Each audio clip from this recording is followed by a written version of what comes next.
Two grumpy critics. Well, this week, the biggie for me was the Avengers Infinity War, which I saw with I heard that a new Avengers movie came out recently. Yeah, they kept it pretty quiet. It's down on the down low a little bit, but, you ask your particular movie theater of choice if it's playing, you say, is Avengers Infinity War playing today?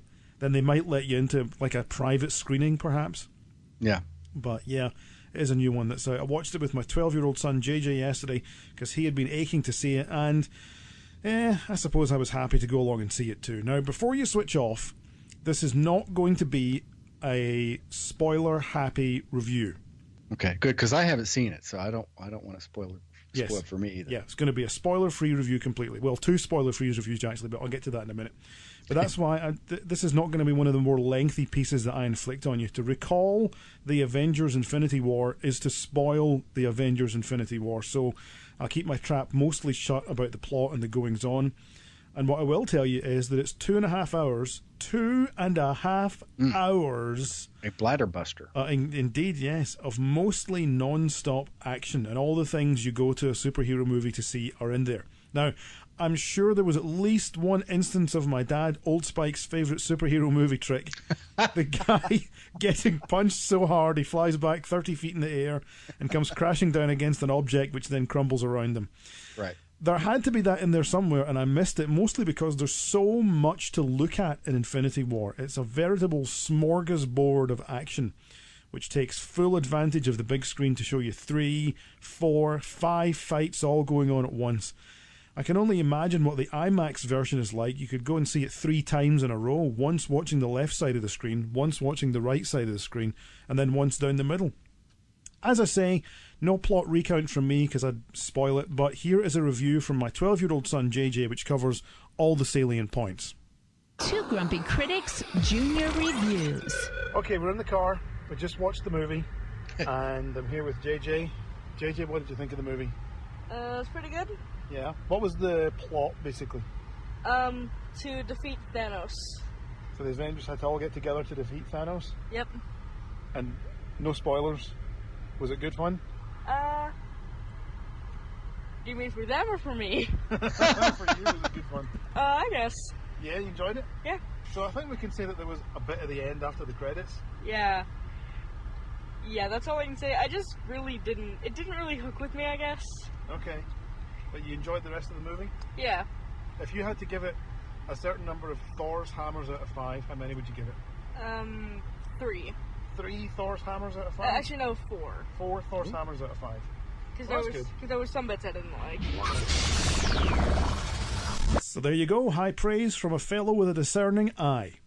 Yeah. Now, I did that was the most hesitant 4 out of 5 that I've ever heard. I mean, I guess I liked it. Yeah, and this is so hard not to spoil it. There's a bit at the end after the credits, and my sister had hyped it up and said, you have to wait till the very, very end. There's a bit at the end. You have to wait past the credits to see this bit at the end. It's well worth your time. So we sat, and you know what the credits are like in these things. You've got your key grips and your best boys and your everything going past. And there's 1,000,001 people involved in making a movie like this. Yep. So we sat for a long time. And right enough, there was a bit at the end. It lasts about maybe 2.5 minutes, something like that. Yeah, as there are with every Marvel movie. Right. They all have the post-credits, and some have mid-credit scenes. That's right, yeah. So we watched this bit at the end, and neither of us really understood what was going on.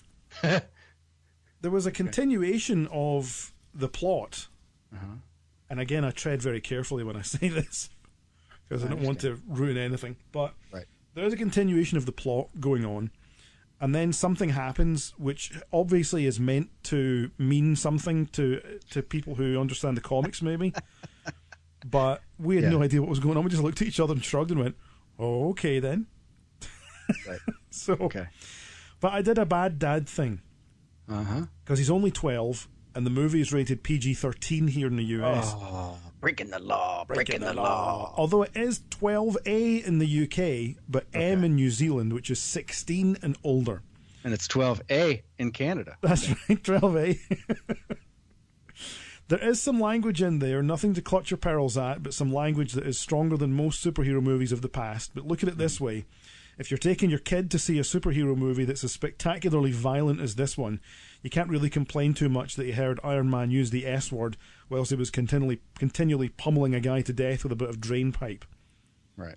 So, you know, you go in understanding that there's a little bit of language there and you'll be all right. But all in all, it's a riotously good time, and it's about time that a superhero action movie was filmed in Scotland. Oh. I'm just sad they didn't call me up and ask me to make an appearance as my superhero alter ego, the Hoots Monster. Now, the choreography is spectacular. The action, as I say, is non-stop, and there's plenty to cheer and boo at in the tradition of any great piece of entertainment. It's violent, yes, but it's cartoon violence, and there's only a handful of instances I could point to where there's actually any blood. It's not really all that far away in tone from Jerry hitting Tom in the face with an iron and then his face taking on an iron shape that we all used to watch in the middle of the day with no parental supervision back in the day. Yeah. Same tone, just better CGI. Now, before I give my rating, can I just say that I got through the entire review without using the following sentence. It's like when all the Doctor Who's get together on the 10th anniversary specials. There you go. Are you proud of me? I kept Doctor Who out of it. Nice. I give it 6 Infinity Stones out of 5. Wow, high praise indeed. Yeah, it was great fun. It From someone really who is. couldn't even finish the Thor movie. And well, I will finish the Thor movie eventually. I just am not jumping up and down in readiness to finish it. Okay. I'll see it at some point.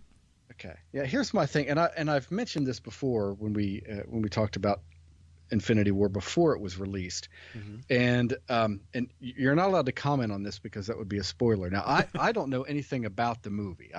I've avoided somehow, miraculously, I've avoided all spoilers to this point, and I do want to see it, and I will at some point. But here's the thing: before the movie was even released, it was more than intimated. It was pretty much stated that the next film is going to involve time travel or something, or some sort of Deus Ex Machina that's going to basically reverse everything that happened in this film.